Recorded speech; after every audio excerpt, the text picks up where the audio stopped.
Hi ஒரு 10th standard மேக்ஸுக்கு வந்து நம்ம என்ன பார்க்க போகிறோம்னா பப்ளிக் எக்ஸாம் கிட்ட வருது.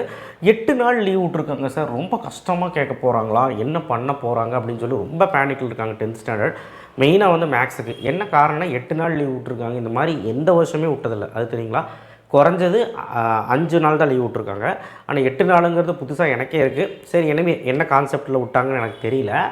பட் இது 8 டேஸ் பிரச்சனை வந்து பார்த்திங்கன்னா மேக்ஸில் ஒரு பீதி கிளப்பியிருக்கு. கஷ்டமாக கேட்பாங்க. நான் என்ன சொல்கிறேன்னா, ப்ரீவியஸ் இயர் கம்பேர் பண்ணி பார்க்கும்போது கஷ்டமாக கேட்பாங்க கேட்டால் it will be easy. Compulsory மட்டும் மேபி இட் வில் பி க்ரியேட்டிவாக கேட்கலாம். 2 மார்க்கோ இல்லை 5 மார்க்கோ அதை அனலைஸ் பண்ணி நான் இப்போ போட்டிருக்கேன். கம்பல்சரி நான் சொல்ல போகிறேன். வீடியோ ஸ்கிப் பண்ணாமல் பார்த்தீங்கன்னா தான் எல்லாம் புரியும். ஏன்னா கடைசியில் தான் சொல்லியிருக்கேன். க்ரியேட்டிவ் ஏதாவது எதில் இந்த வருஷம் வரப்போகுதுன்னு நான் ப்ரெடிக்ட் பண்ணி சொல்லியிருக்கிறேன். கம்பல்சரி. ஸோ அந்த சாப்டர் நல்லா கான்சன்ட்ரேட் பண்ணுங்கள். அண்ட் யூனிட் எக்ஸைஸ்லேருந்து வருதா அப்படிங்கிறதையும் நம்ம அனலைஸ் பண்ணிடலாம். அண்ட் 2 மார்க்ஸும் 5 மார்க்ஸும் கடைசி நிமிஷம் கொஸ்டின் ஒன்று இருக்குல்ல, லாஸ்ட் மினிட் கொஸ்டின். நான் இப்போ உட்காந்து படிக்கிறேன் சார், இன்னும் ஒரு வாரம் டைம் இருக்குது, நான் தமிழ் எக்ஸாமுக்கு முன்னாடி இது கொஞ்சம் படித்து வச்சுக்கிறேன் அப்படின்னா, மேக்ஸ் படிக்கிறேன், சயின்ஸ் படிக்கிறேன், சோஷியல் படிக்கிறேன்னா மேக்ஸில் என்ன படிக்கணும்னு கேட்டிங்கன்னா, இந்த தவிர்க்க முடியாத 5 மார்க்கும் தவிர்க்க முடியாத 2 மார்க்ஸும். ரொம்ப வீக்காக இருக்கவங்க ரவுண்ட் பண்ணியிருப்பேன். 5 மார்க்கும் 2 மார்க்கும் அதை நீங்கள் வந்து போட்டு பார்த்தாலே போதுமானது. 90க்கு மேலே எடுத்துடலாம். நல்லா படிக்கிறவங்க எல்லாமே படிச்சுங்க, சென்டமே போடலாம். நான் கம்பல்சரி மட்டும் என்ன பண்ணணும்னு சொல்கிறேன். 1 மார்க்குக்கு நம்ம ப்ரோக்ரஸ் செக் படிக்கணும், புக் பேக் படிக்கணும், அண்ட் ப்ரீவியஸ் இயர் கொஷின்ஸை நீங்கள் 1 மார்க் தர போகணும். பண்ணிங்கனாலே கன்ஃபார்மாக 1 மார்க் அடித்து தூக்கிடலாம். சரி, 8 மார்க்கை பற்றி கவலை இல்லைல்ல, அதை பற்றி அப்புறம் பேசுவோம். 5 மார்க் வந்து ஃபஸ்ட் சாப்டரில் 2 வந்துடும். ஸோ கன்ஃபார்மாக இதிலெல்லாம் போட்டுருவீங்க. 1.3 அப்படிங்க 1.2 எழுதலை பார்க்குறேன்னா பார்த்துக்கோங்க, அதுலேயும் வருது. சாப்டர் 2ல் வந்து பார்த்திங்கன்னா ரவுண்ட் பண்ணது வந்து பார்த்திங்கன்னா அந்த 2.6 SCF, 2.5ல் 3 கன்சிடர் ரேஷியோ அந்த சம்மு, அந்த 12வது சம்மு, எக்ஸாம்பிள் 2.29, 2.8ல் அந்த 3355 ரேகா சம் 2.9. இதுதான் ஜென்ரலாக இருக்கிற 5 மார்க்ஸ் தான் சொல்லியிருக்கேன். ஸோ அதர் தென் தட் மீதியெல்லாம் நல்லா படிக்கிறவங்க சேர்த்து பார்த்துக்கோங்க. அண்ட் படிக்க முடியாதவங்க ரவுண்ட் பண்ணதே அப்புறம் 5 சம் தான் இருக்குது. அடுத்து 3rd சாப்டரில் 3.2 3.8 ஸ்கொயர் ரூட்டும் ஜிசிடி நல்லா பார்த்துக்கோங்க. இது வந்து லாஸ்ட் மினிட் கொஸ்டினால் கம்மியாக கொடுத்துருக்கேன். ஓகேவா? இது மட்டும் படித்தா போதுமான்னு கேட்டால் போதும். பட் கம்பல்சரி எதுவாக இருந்தாலும் கிளாக் ஆகும், அது நான் சொல்கிறேன். மேட்ரிக்ஸ் வந்து பார்த்திங்கன்னா இதை படிச்சுக்கோங்க. மேட்ரிக்ஸ் வந்து கன்ஃபார்மாக எல்லாமே கோத்ரூ பண்ணுங்கள். ஆனால் கம்பல்சரி இந்த வருஷம் என்ன கேட்பாங்கன்னு ரவுண்ட் பண்ணிக்க பாருங்கள், அந்த கொஸ்டின்ஸ் கேட்கலாம். அண்டு சாப்டர் 4 தீரம் தான் கேட்க போகிறாங்க. தேல்ஸ் தீரம், ஏபிடி, பித்தகாரஸ் தீரம். இந்த வருஷம் என்ன கணிப்புனா தேல்ஸ் பித்தகாரஸ் தான். பட் 3மே பார்த்துருங்க, இந்த தீரமும் பார்த்துருங்க. சாப்டர் 5ல் குவாடிலேட்டரல் வரது தான். குவாடிலேட்டரில் ஆன்சர்னே வச்சுக்கோங்க. ஏன்னா ஆன்சர் வராமல் போச்சுனாலும் ஆன்சர் போட்டு விட்டிங்கன்னா மார்க் கொடுத்துருவாங்க. அண்டு எப்படியாவது நீங்கள் அதை படிச்சிருங்க, ரொம்ப ஈஸி. 5.2ல் 3 சம் பேரலலும் ட்ரப்பீசியம், அது பார்த்துட்டு 5.3 9 சம், 5.4ல் 8 சம். இதில் ஒரு தீரம் இருக்குது 5.2ல் லாஸ்ட் எக்ஸாம்பிள் 5.2ல் முடிஞ்சால் பார்த்துட்டு ஏன்னா வந்தால் வரலாம். அடுத்து 6th சாப்டரில் வந்து இதெல்லாம் ரிப்பீட்டட் கொஷின்ஸ். 6th சாப்டர் வந்து பார்த்திங்கன்னா 6.2 6.3 6.4ல் முடிஞ்ச அளவுக்கு நான் எவ்வளோ கம்மி பண்ண முடியுமோ கம்மி பண்ணியிருக்கேன். ஏன்னா ஹைட் அண்ட் டிஸ்டன்ஸ்லேருந்து இந்த வருஷம் கேட்க போகிறாங்க. ஸோ இதெல்லாமே நீங்கள் ரிப்பீட்டட் கொஷின்ஸ் பார்த்துக்கோங்க. ஸோ ரொம்ப வீக்காக இருக்குன்னா நான் ஒரு வார்த்தை லாஸ்ட் சொல்கிறேன், வெயிட் பண்ணுங்கள். சாப்டர் 7ல் 2 5 மார்க் வரும். 7.1ல் அட்லீஸ்ட் 4 சம் பாருங்கள். 7.2ல் கட்டாயமாக இந்த 5 சம் பார்த்தாகும்.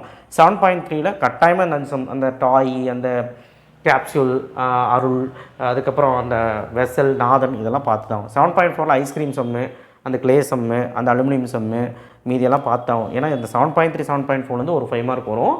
அது ரொம்ப ஈஸியாக இருக்கும், நீங்கள் போட்டு பாருங்கள். வால்யூம் ஃபார்மில் படித்தாலும் எழுதிடலாம். 7.2வும் அப்படி தான், வால்யூம் ஃபார்மில் படித்தாலும் எழுதிடலாம். ஆனால் கொஞ்சம் போட்டு பார்க்கணும். ஃபஸ்ட் டேர்ம் சம்லாம் இம்பார்ட்டன்ட். 7.1லாம் ரொம்ப கஷ்டமாக இருக்குன்னு சொல்லி தான் 4 கொஸ்டின் கொடுத்துருக்கேன். ஸோ இதை நீங்கள் பார்த்தீங்கன்னா 2மே எழுத முடியுமா இருந்தாலும் 1 எழுதிடலாம். மேபி 7.1லாம் நம்ம கொடுத்துட்டாங்கன்னா கேட்டுட்டாங்கன்னா 1 தான் எழுத முடியும். பட் இருந்தாலும் நீங்கள் படிச்சிருங்க, 2 எழுதுவோம். சாப்டர் 8 8.2ல் வந்து ஸ்டாட்டில் 2 சம் சொல்லியிருக்கேன். 8.3ல் வந்து பார்த்திங்கன்னா ப்ராபபிலிட்டியில் 5 சம் தான். அண்ட் 8.4ல் வந்து பார்த்திங்கன்னா ப்ராபபிலிட்டியில் ஒரு 6 சம் தான். இந்த சம்மை பார்த்தாலே ப்ராபபிலிட்டியில் ஒரு 5 மார்க் எழுதலாம். ஸ்டாட்டில் இந்த 5 மார்க் வருமானு தெரியாது, இருந்தாலும் ரிப்பீட்டட் கொஸ்டின் நான் கொடுத்துருக்குறேன். மொத்தமாக பார்த்தீங்கன்னா ப்ராபபிலிட்டியில் 1 எழுதிடலாம், மென்சுரேஷன் 1 எழுதிடலாம்னு வச்சுக்கலாம், தீரம் 1 எழுதிடலாம். அதுக்கு 3 ஆச்சா. அதுக்கப்புறம் 6th சாப்டர் 1 எழுதிடலாம். 4 ஆச்சா. 5th சாப்டரில் கண்டிப்பாக 1 எழுதிடலாம். 2 கேப்போ 1 எழுதிடலாம். 5 ஆச்சா. அதுக்கப்புறம் ஃபஸ்ட் சாப்டரில் 2மே எழுதிடலாம். 7 ஆச்சா. செகண்ட் சாப்டரில் 1ஆவது வரும், நம்ம கொடுத்தது 1ஆவது வரும். 8 ஆச்சா. 3rd சாப்டரில் ஸ்கொயர் ரூட் ஜிசிடியாக ஒன்று வந்துடும். ஸ்கொயர் ரூட் தான் வரப்போகுதுன்னு நினைக்கிறேன். 9 ஆச்சா. மேட்ரிக்ஸில் 1 வந்தால் 10. பட் அப்படி நம்ம கணக்கு போட முடியாது, கம்பல்சரி தான் கணக்கு போட முடியும். கம்பல்சரி பற்றி சொல்கிறேன். ஸோ எப்படி ரூட் சுட்டு போட்டாலும் 9 8 வந்துடுது, எப்படி 9 வந்துடும், நீங்கள் பயப்படாதீங்க. ஸோ அதனால் தைரியமாக நீங்கள் அதை கோத்ரூ பண்ணலாம். ஸ்லோ லேர்னர்ஸ், நான் சொல்லக்கூடிய விஷயம், உனக்கு எந்த சாப்டர் கஷ்டமாக இருக்கும்னா எனக்கு தெரிஞ்சு 7th சாப்டர் தான் சொல்லுவீங்க. பட் 7th சாப்டர் தான் ஈஸி. ஃபார்முலா படித்து போட்டு பார்த்துருங்க. அண்ட் மீதியெல்லாம் விட்றாதீங்க, நான் கம்மி பண்ணி தான் கொடுத்துருக்கேன். ஓகேவா? 6th சாப்டரில் கொஞ்சம் ட்ரை பண்ணி படிங்க. ஏன்னா இருக்கிறதே ஒரு எக்ஸசைஸில் 5 சம் தான் கொடுத்துருக்குறேன். ஸோ அதை படிங்க. மீதி எதுவும் கஷ்டம் இல்லைன்னு நினைக்கிறேன். 5th சாப்டருமே நான் பாருங்கள், ஒரு எக்ஸசைஸ்லேயும் ஒரு 3 சம் ஒரு சம் தான் கொடுத்துருக்கேன். ஸோ இது நீங்கள் படிக்காமல் போனீங்கன்னா மாட்டிக்குவீங்க. ஏன்னா 8 நாள் லீவு, டஃப்பாக கேட்பாங்க, இந்த மாதிரிலாம் பயப்படுத்துகிறாங்கல்ல. ஸோ கண்டிப்பாக அந்த பேனிக் இருக்கும். ஸோ அதுக்காண்டியாவது படிச்சிருங்க. ஓகேவா? 8 மார்க் பற்றி சொல்லணும்னா இன்டைரக்ட் டைரக்ட் வேரியேஷன், அப்புறம் ஜாமெண்ட்ரியில் 4.1 4.4 இதை தான் படிக்க போகிறோம். ஸோ அதனால் கிராஃபில் வந்து இன்டைரக்ட் டைரக்ட் மட்டும் பார்த்தா போது, ஜாமெண்ட்ரியில் 4.1 4.4ல் ஏதோ ஒன்று 2 டேஞ்சன்ட்டும் சிமிலர் ட்ரையாங்கிள். ஸோ தப்பு இல்லாமல் எழுதுங்க. 16 மார்க் எடுத்துடலாம். எப்படி எழுதணும்னு எல்லா வீடியோலையும் சொல்லியிருக்கேன். இப்போ 2 மார்க் வந்து பார்த்திங்கன்னா, இந்த வீடியோ எதுக்காக போஸ்ட் பண்ணேன்னா, மேக்ஸில் பயமாக இருக்குது, 8 நாள் லீவு கொடுக்குற பயமாக இருக்குது, நான் கடைசி நிமிஷத்தில் எதாவது படிக்கணும்னு நினைக்கிறேன்னா இதுதான், அதுதான் கொடுத்தேன். 2 மார்க் வந்து பார்த்திங்கன்னா ரொம்ப ஸ்லோனஸ் கடைசியில் சொல்லியிருக்கேன் பாருங்கள். இந்த ரவுண்ட் பண்ணதெல்லாம் ஸ்லோனஸ் தான். ஃபஸ்ட் சாப்டரில் 2 2 மார்க் வந்துடும். இந்த எக்ஸசைஸ் எல்லாம் படிச்சிருங்க. ஸோ நல்லா படிக்கிறவங்க மட்டும் 1.3 சேர்த்து படிச்சிருங்க. செகண்ட் சாப்டர் வந்து ரொம்ப டஃப்னு நினைப்பீங்க, ஆனால் அதான் ஈஸி. 2.2 2.4 2.5 2.8ல் கட்டாயமாக வந்து சம்ஸ் கேட்குறாங்க, பார்த்துக்குங்க. எக்ஸாம்பிள் 2.42 நல்லா படிக்கிறவங்க சேர்த்து பார்த்துக்கோங்க. 2.7 2. சாப்டர் 3ல் வந்து இதெல்லாமே பார்த்துக்கோங்க. கட்டாயமாக வர்றது மட்டும் தான் கொடுத்துருக்கேன். 3.2 எல்சிஎம் ஈஸி, 3.4 எக்ஸ்க்ளூடட் வேல்யூ கேட்பாங்க, 3.5 சிம்பிளிஃபை பண்ணுறது, 3.7 ஸ்கொயர் ரூட்டில் 4 சம் தான் இருக்குது, 3.9 sum root product root easy, 3.30 nature of root கன்ஃபார்மாக வர்றது மட்டும்தான் சொல்லியிருக்கேன். இது நீங்கள் பார்த்தீங்கனாலே போதும். அல்ஜீப்ராவில் பெருசாக நீங்கள் வந்து நிறையா இருக்குதுன்னு சொல்லிவிட்டு பயப்பட்டு விட்றாதீங்க. ஓகேவா? மேட்ரிக்ஸ் நீங்கள் எல்லாருமே பார்த்துருவீங்கல்ல, கன்ஃபார்மாக பார்த்துக்கோங்க. அதுலேருந்து ஒன்று வரும். சாப்டர் 5ல் வந்து ரொம்ப கஷ்டப்படுறீங்க ஃபார்முலா படிக்கணுன்னு, ஆனால் தான் ஈஸி. ஏரியா ஆஃப் ட்ரையாங்கிள் கொலினியர்லேருந்து ஒன்று வந்துடும். 5.2ல் 2 பாயிண்ட் ஸ்லோப் அந்த ஃபார்முலா இருக்குல்ல, y2 - y1 / x2 - x1, அந்த ஃபார்முலா படிச்சிங்கனாலே இந்த 4-5 கணக்கு பார்த்துடலாம் போதும். 5.3ல் ஒரு 3 ஃபார்முலா இருக்குமா ஸ்ட்ரெயிட் லைன் ஈக்குவேஷனுக்கு, 1 பாயிண்ட் ஸ்லோப்பு, 2 பாயிண்ட் கொடுத்து ஈக்குவேஷன் ஆஃப் ஸ்ட்ரெயிட் லைனு, இந்த மாதிரி ஒரு 3 ஃபார்முலா இருக்கும். அதை வச்சு தான் இங்கே சம்ஸே சொல்லியிருக்கோம். இதில் மட்டும் கொஞ்சம் அதிகமாக இருக்கிற மாதிரி இருக்கும், பட் போட்டலாம். 5.4ல் பேரலல் பர்பண்டிகுலர் ஒரு ஈக்குவேஷன் கொடுத்தா எப்படி ஸ்லோப் கண்டுபிடிக்க தெரியணும், இவ்வளோ தான். ஜஸ்ட்டு நீங்கள் வந்து படிக்காமல் நீங்கள் முடப்பட்டு நீங்கள் இவ்வளோ இருக்குதுன்னு சொல்லி நீங்கள் விடுறனால தான் 2 மார்க் போகுது. ஸோ இதுலலாம் 2 2 மார்க் ஒரு அசால்ட்டாக எழுதிடலாம். இல்லை ரொம்ப வீக்காக இருக்கேன், என்னால் படிக்க முடியாதுன்னா அதுக்கும் நான் சொல்கிறேன். 6th சாப்டர் பொறுத்த வரைக்கும் கம்மியாக தான் இருக்குது. 6.2 6.3ல் 5 சம் தான். 6.1ல் எப்படியாவது இந்த 7 சம் படிச்சிரு. இதில் ஒரு 2 மார்க் வந்து எழுதிடலாம், எது வேணாலும் வரும். 7th சாப்டரில் 2 2 மார்க் வரும். கஷ்டப்பட்டாவது இந்த 12 2 மார்க்கை படிச்சிரு. ஏன்னா 12 2 மார்க் படித்தா 2 2 மார்க்குங்கிறதுனால கன்ஃபார்மாக பெருசாக ஒன்றும் கிடையாது. நம்ம வந்து ஒரு ஃபார்முலாவை ஞாபகம் வச்சுக்கிறோம், அந்த ஃபார்முலாக்கேற்ற ரேடியஸ் ஹைட் அவனே கொடுத்துருவான், எடுத்து சப்ஸ்டிட் பண்ணுறோம், ஆன்சர் வந்துடும், ஒன்றுமே கிடையாது. ஸோ அதனால் தைரியமாக நீங்கள் 7th சாப்டர் கோ த்ரூ பண்ணலாம். ஓகேவா? நீங்கள் பாருங்கள், ஒரு நாள் 1 மணி நேரம் உட்காந்திங்கன்னா முடிச்சிடலாம். அடுத்த சாப்டர் 8ல் 8.1ல் ஸ்டாட்டில் easy, R = L - S coefficient of variation. இது வந்து ஒன்றுமே கிடையாது. அது அந்த 7th சம்மெல்லாம் ரொம்ப முக்கியம். அண்ட் 8.3ல் ப்ராபபிலிட்டிலையும் ஒன்றும் கிடையாது, ஒரு 6 சம் தான். அது 8.4ல் வந்து பார்த்திங்கன்னா அது ப்ராபபிலிட்டியில் 8.4 ஈஸி தான். அப்போது எப்படி பார்த்தாலுமே 2 மார்க் 10 எழுதுகிற மாதிரி தான் இருக்கும் கம்பல்சரி, தவிர அதுக்கு நான் சொல்கிறேன். ஸ்லோலனஸ் பொறுத்த வரைக்கும் 2 மார்க்கில் சாப்டர் 1 2 2 மார்க் வரும், படிச்சிரு. சாப்டர் 3ல் மேட்ரிக்ஸ் மட்டுமா பாரு. சாப்டர் 6 ஃபுல்லாக பாரு, ஒரு 2 மார்க் எழுதலாம். சாப்டர் 7ல் 12 சம் தானே இருக்குது, பார்க்க மாட்டியா, 4 இருக்குல்ல, பாரு, 2 2 மார்க் எழுதலாம். சாப்டர் 8ல் ஸ்டாட்டில் ஒரு 2 மார்க், ப்ராபபிலிட்டியில் ஒரு 2 மார்க் கூட எழுதிடலாம். அப்போ பாரு, 9 2 மார்க் கணக்கு வருது.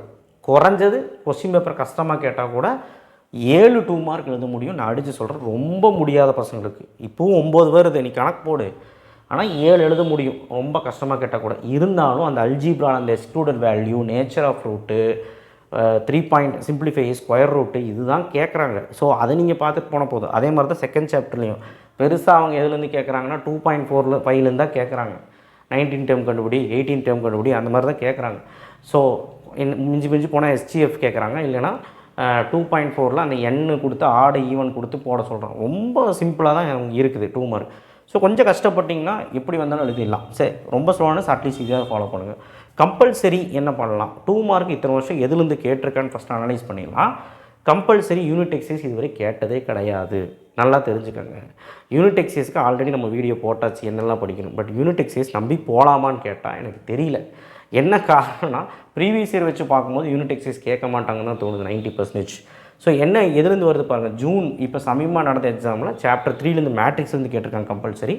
மார்ச் 2025ல் சாப்டர் 2, 2024 மார்ச் 2024, ஜூன் 2024, இப்படி ஏப்ரல் 2023, மொத்தம் 4 வாட்டி 2 மார்க்கு செகண்ட் சாப்டர்லேருந்து தான் கேட்டிருக்கேன். அப்போ செகண்ட் சாப்டர் தான் அழுத்தம் கொடுக்கணுமானா கன்ஃபார்மாக செகண்ட் சாப்டர் அழுத்தம் கொடுங்க.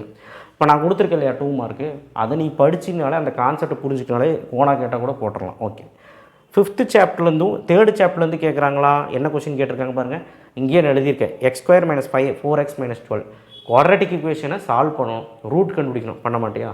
PQ கொடுத்துட்டான், இதில் சால்வ் பண்ணி a² - b² ஃபார்முலாவில் போட்டால் ஆன்சர் வந்துடும். ஸோ அல்ஜீப்ராலையும் கேட்கலாம் இந்த வருஷம். ஆனால் செகண்ட் சாப்டர் தான் நிறைய வாய்ப்பு இருக்குது. அடுத்தது வந்து பார்த்திங்கன்னா 3rd சாப்டர். ஓகேவா, 3rd சாப்டர் மேட்ரிக்ஸு இந்த வருஷம் கேட்டிருக்காங்க ஜூனில். திரும்பவும் மேட்ரிக்ஸ் மார்ச்சில் வர்றதுக்கு நிறைய வாய்ப்பு இருக்குது. மேட்ரிக்ஸ் நல்லா கவனம் செலுத்துங்க. அப்போ என்னெல்லாம் சாப்டர் 2, 5, 3 இப்போதைக்கு. ஓகேவா.